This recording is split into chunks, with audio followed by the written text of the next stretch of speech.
Hello everybody, welcome back once again. We're still working on the Super M with a renewed sense of urgency. As you can see behind me, these maple trees are starting to turn red. That means fall is upon us and the weather's getting colder. We are not going to be able to spray paint for much longer. We've had frost a couple mornings now.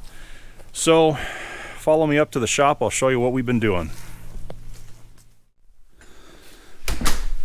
Alright, so as you can see, we have a lot more items that have been prepped for paint. We've got the wheel hubs on some stands so that we can do both of those. We can flip them, have something for them to sit on.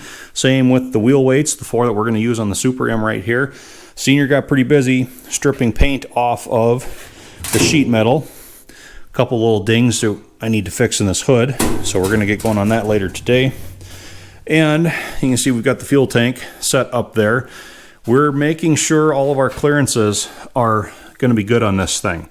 All of the close fitting items, and I just quickly mocked the throttle shaft up to make sure we had good clearance off the top of the tank. Now, there's a couple of items in here that have been giving us some problems. This has the Charlene power steering setup, so this whole gauge bracket and everything was part of that Charlene kit. And I noticed we kind of had some augering that had went on the side of this through hole right here. Maybe we can see it a little better on this side. They had ground some stuff out there. I wasn't really sure why. Well, we got the throttle or the governor bracket pivot put on the correct two studs. I ran the rod down here for a quick mock-up. And well, basically they had to create some clearance through there because I don't think this aftermarket gauge pod piece had the hole that was either large enough or in the correct spot. So we are going to have to take that out a little bit to keep that throttle rod from rubbing too hard on there. You can see I've also got the oil pressure gauge. Get around this air cleaner. Oil pressure gauge is set loosely in there. I had to make a new tube for that. So we were out here, that's just 1/4 inch brake line. I go to double flare on all my fittings. I abandon the compression fittings because I like double flare better. It standardizes the entire fleet, and if I have to replace a line, just go get a double flare brake line from the parts store and you're real good. So over here on the other side now, you can see where I took it down behind the valve cover and we go down behind the engine. I made sure to keep proper reliefs all the way so it's not rubbing on anything. Kicked it down here, and I even followed the contour of the engine block down to the feed fitting, just to make sure everything was going to be routed properly and it was not going to interfere with anything else. That's another reason why I put the Charlene steering gear on there, just mocked in really quickly, as well as that throttle rod to make sure I could put my curly cues in places and everything was going to fit, nothing was going to contact. So that's the reason for all that. So man, this fuel tank is nice. Senior did a really nice job cleaning this thing up. I can't even find a single ding in that thing anywhere. It's just perfect. So, but that kind of leads into a couple comments I've had. Basically, in a nutshell, they asked, you said this was a working tractor paint job. If this is just a working tractor paint job, I can't imagine what a show tractor paint job would be. Well, the prep is the same because you need your paint to stick and your stuff has to be clean. So that really doesn't change at all. What does change is if this was going to be a working tractor, all of this stuff would have been pre-assembled and we'd have even ran this thing before we had paint on anything, because you always have little situations like this contact here where that Charlene bracket never was quite right. It gives you an opportunity to make your line so you're not trying to work in here with kid gloves like I was last night and not ding or gouge anything when you're taking it in and out to fit it. And we even run like a show tractor to get bugs worked out of it. We'll put like 20 hours on it before we even have it in paint. Once we're satisfied we don't have to keep going back into it for anything and reworking anything, then we'll take it back down to a bare chassis. We'll paint everything and build it back up and do it once. Because this is not so critical, we knew we'd have some issues we'd have to go in and correct after we've had some of this assembled, but we'll just touch the paint up as needed. It's just one of those things where we're not quite as fussy with this, and obviously the way we're racing the weather and it's getting colder outside, we didn't have time to put this all together, run it, and then tear it back down and then paint it anyway. Another example of an unforeseen modification we had to do, you'll notice the engagement rod for the PTO is no longer coming out from behind the cover. That's because when Senior did his seat mod addition that you saw in the last video, we realized that when he tipped the whole seat back by opening the top on the battery box, the back end of it came down and hit the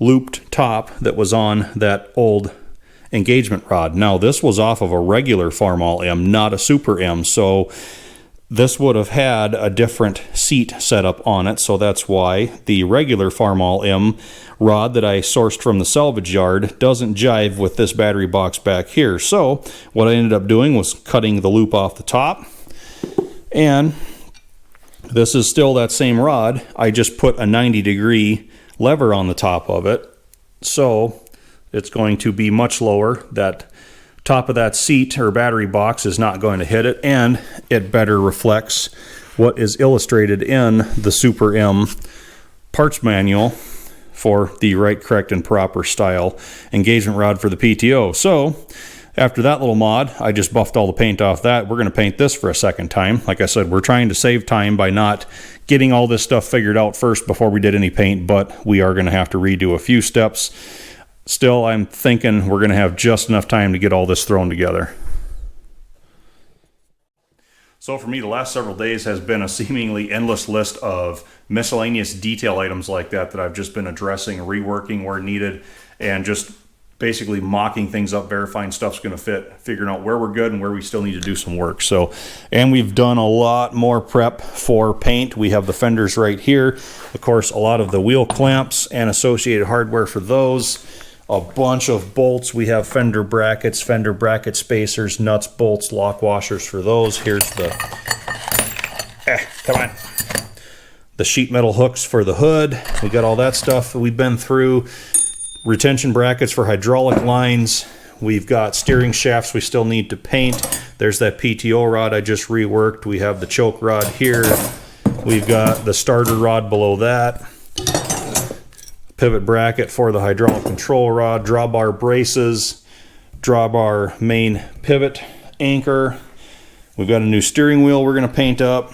Lots more nuts and bolts for wheel hubs, wheel weights, wheel locks, stuff like that. I already showed you guys all the wheel weights and wheel hubs, where we're going to prop those up. I still need to get in and get that belt pulley cleaned up this weekend. And like I said, we're about to start on sheet metal. The grill here needs a little bit more cleanup, but we have a few dings and some slats that I'm going to have to straighten out. We got a couple that are kind of caved in right around in there. That's not going to take a whole lot of work, but it's just miscellaneous detail stuff, getting things ready for paint. You can't leave much for dings and sheet metal, because once you put a glossy paint job on, it's just going to make them stand out 10 times worse. So kind of a shorter video today, not a lot happening, but just kind of shows you everything we've been doing. We're just in that detail mode where we just have to clear all these hurdles and get this stuff done. And we're reminded every morning it's getting colder and we need to hurry up so we can finish spraying that paint. So I'm going to keep moving on here, pound on some sheet metal for a while, maybe do a little bit of welding on some of that, and find the next thing on the list. Thanks for watching, guys. I'll report back as soon as I can. Well, I bet you didn't think you'd see me back again, right? So it's the following day, another real busy day today. Got some more work done. Man, I'm just about completely spent after this weekend and everything I did. But I'll show you what I got done today. We did make some more progress toward the paint. Belt pulley, buffed down, cleaned up, ready to go. Worked over the drawbar swing brace now, or swing plate.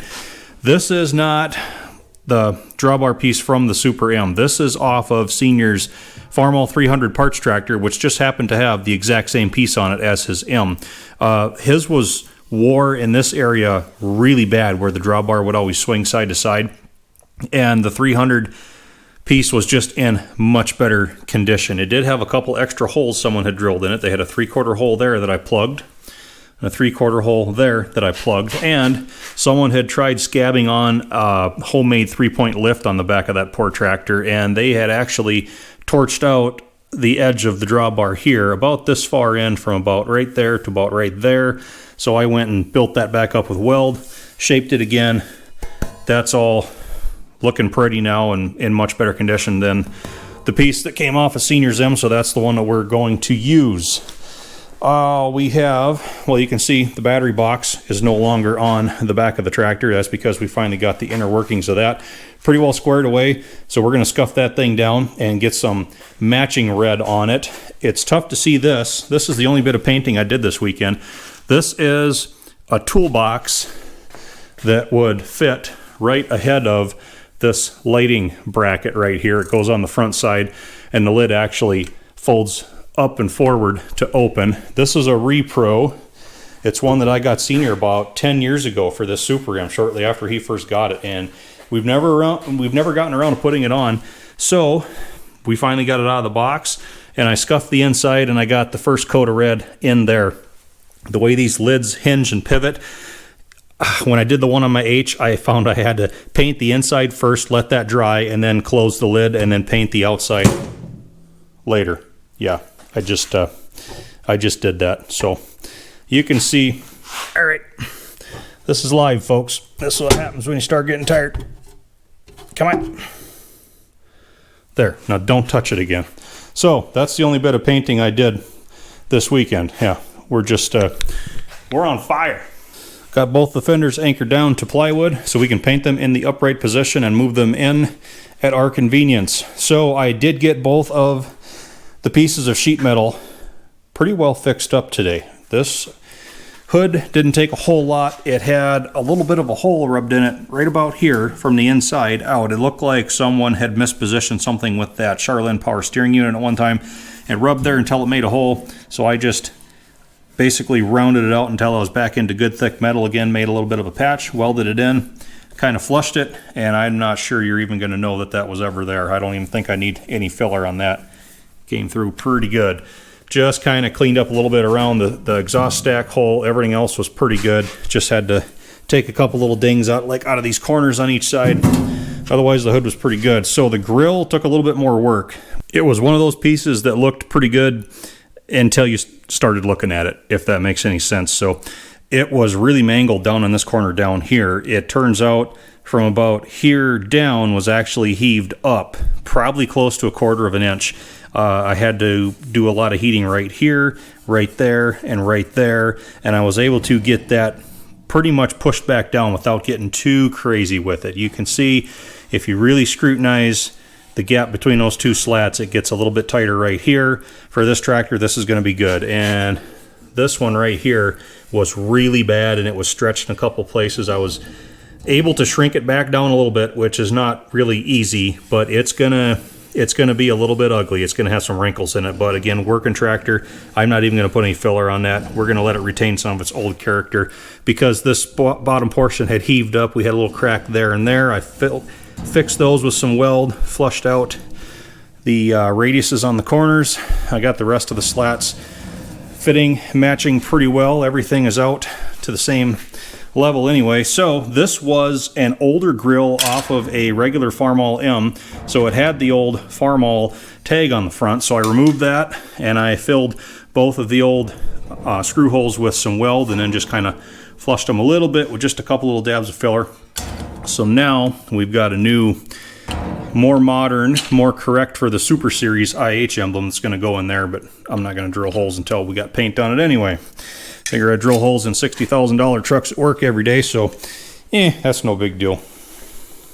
So the next step is going to be actually fitting those pieces of sheet metal to the chassis and making sure everything fits and making sure I don't have to go back in and tweak anything again before we get paint on those. That is definitely a mandatory step when you're dealing with sheet metal. You want to pre-fit that and make sure everything is right and good before you get the nice glossy shiny paint on it, because anything you ding on that is really going to show. So aside from that, I did pop a couple of minor dents out of the seat pan that Senior's going to use for his seat.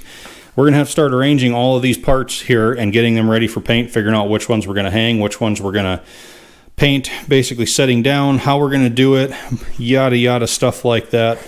Another tray of some more bolts that I blasted up this afternoon. We have the oh, I'm so tired I can't remember what the name is. The roller bracket for the swinging drawbar. That is another repro. Seniors did not have one of these on there, so there was some CAD coating on some of that stuff. I got blasted off, as well as this hardware. The paint held up remarkably good in my blaster, so I'm going to call it good. I'm just going to scuff these two pieces. We're going to get some red on that when we do the final painting there. So just a whole lot of organizational stuff to do these next few days and try and get all the logistics figured out before we go and start spraying paint. So when the day comes, or the days where we have weather conducive to doing that, I can just basically do the surface prep, wipe them down, and we can do primer and then do paint the next day. So have all the ducks in a row and ready to go. But I'm knocking off for the weekend. I got to go back and squander my day tomorrow at that job thing, which I'd much rather be here getting, good stuff done. But that's life, right? Thanks for watching, everybody. The video is over now. When we do some more painting, I'll report back.